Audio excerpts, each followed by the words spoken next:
Okay, everyone, emotional and social development in early childhood. So again, we go back to Erickson, Erik Erikson. This may be the first time that we've talked about one of his stages. He looked at the social emotional development of children in the early parts of the lifespan up until adulthood. At this stage, Erickson believed that children were working on initiative. If they don't develop this sense of purposefulness, they would develop a sense of guilt around their abilities or things like that. So some of the things that are, if you've ever been around this age group of, preschoolers, you know that phrases like me do or let me do, that kind of thing, are so incredibly common to hear from these kids at this age. So, some of the ways that parents and caregivers can encourage this sense of initiative, this sense of purpose, is by letting them do the things that are safe and you have the time frame to allow them to do. So, let them pick out their clothes with reasonableness. Obviously, they can't wear a bathing suit out in the winter, but on a day at home, sure, they could wear one around the house if that's what they want to do. That kind of thing. Letting them make decisions again within safety precautions and all of that kind of thing. This is another place where play is so important. We will talk about the importance of play throughout childhood, but all of the things that are done during play help children to build these skills and their sense of confidence. Children start to develop their self concept, who they believe they are, and they will start to say things like, "I like this," or "This is my favorite blank," or "I am tall or short," or "I have brown eyes," or those kind of things. And certainly they develop likes and dislikes and really some of the verbal abilities to express those.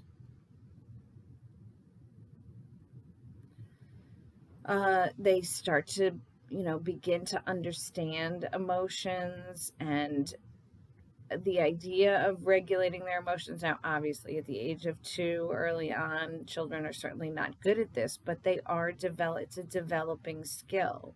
And so they need practice, they need time, they need repetition, and help from the adults around them in identifying their feelings and expressing them in an appropriate way.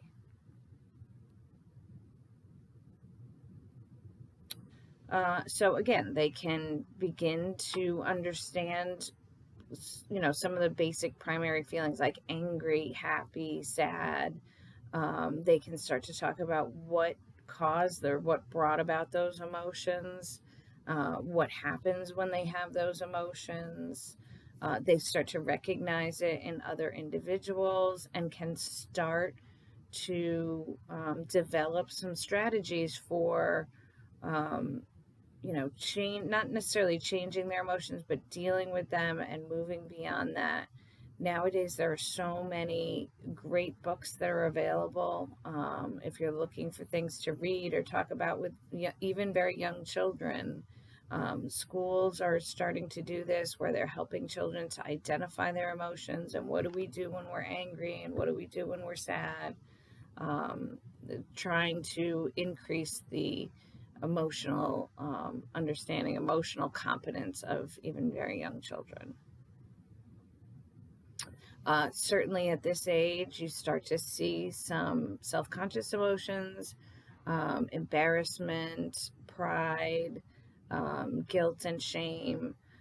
There's a lot of debate kind of in the psychology world about the difference between guilt and shame. And, children should understand that they shouldn't cause harm to other people because it, hurts other people, and they should feel some sort of sadness about that.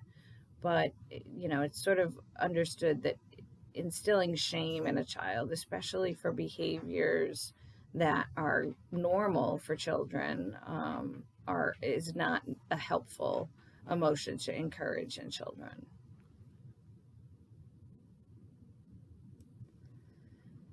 So again, uh, peer play is extremely important at this stage, and really in the discussion section, feel free to discuss the effect of this current COVID crisis, how that's going to have an impact on children, young children's ability to play in this very important interactive way. For this age group in particular, play with other children, older children, children their age is extremely important.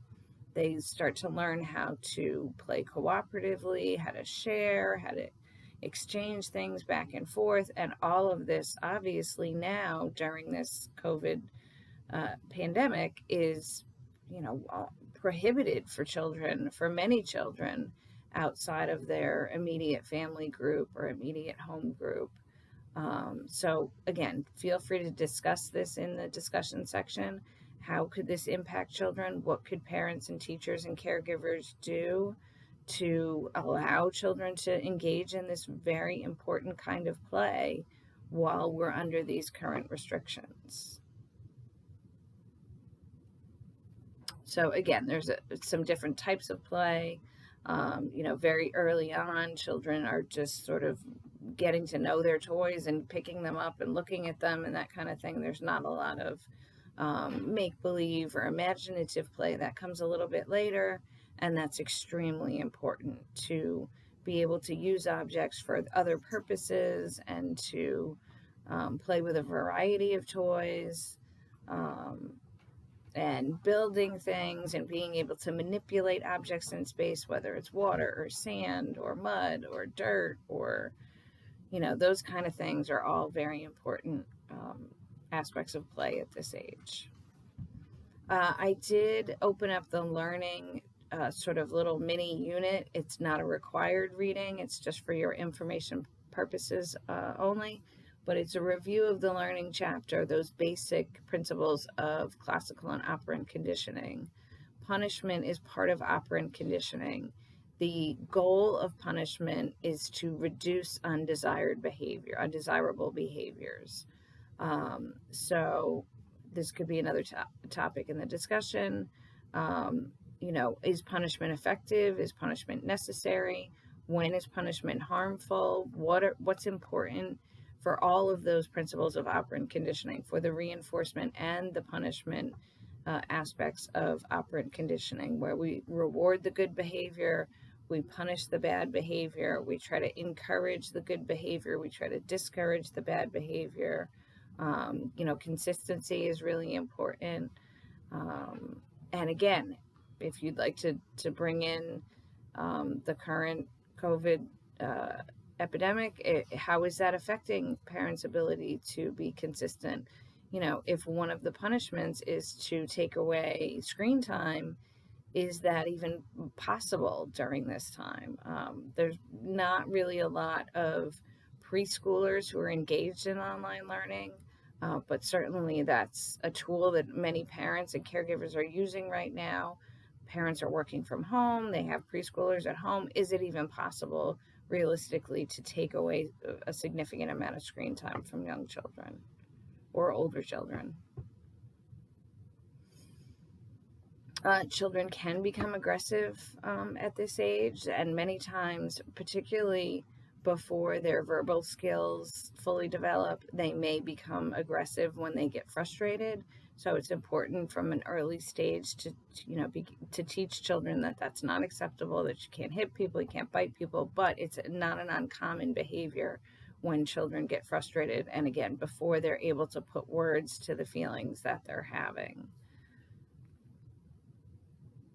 Some of these types of verbal and relational aggression, in preschoolers, it's pretty basic kind of things like name calling and threats of, I'm going to hit you or I'm going to push you, that kind of thing. This relational aggression can also occur even in preschoolers, although this is something we certainly will be talking about as we get into the older ages. Influences on gender typing.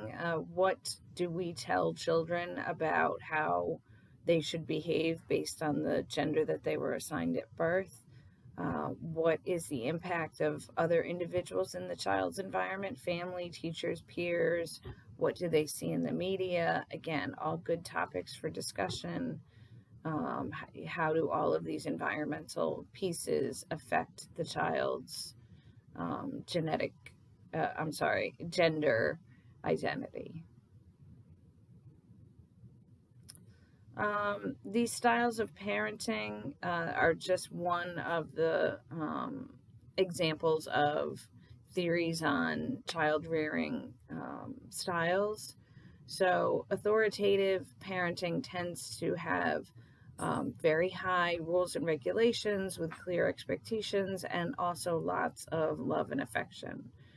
That's typically seen with an authoritative style of parenting. Permissive parenting also many times involves lots of love and attention, but not necessarily a lot of rules and regulations. So it's similar to the authoritative in terms of lots of parental care and love and affection and attention and things like that, but not with the clear guidelines and sort of demands on self-control that are seen in authoritative parenting.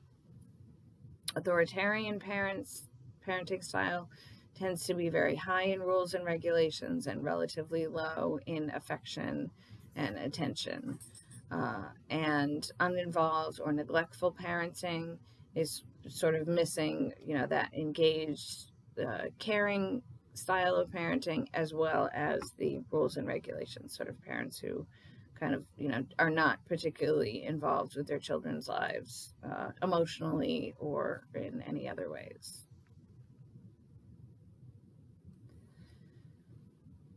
So the throughout the semester, we will talk about the impact of trauma and maltreatment on children, and we're learning more and more every year about the significant impact of maltreatment, of emotional, psychological, and physical abuse that can have on a child's development. So take a look at those ACEs articles and the Dr. Burke Harris's TED Talk about the impact of trauma on child development. So there are some social supports already set up to help mitigate the effects of childhood trauma. Again, Dr. Burke Harris talks about that in a little bit in her TED Talk, and then on the some of the websites that are set up for these ACEs scores, this adverse childhood experiences scale. Look at what can be done to help support children who have already experienced these traumatic experiences. So early intervention, offering parental support, social support, maybe economic support, education about what can be done to help support these parents and children. Okay, I look forward to hearing your discussions on all of this, or reading all of your discussions on this.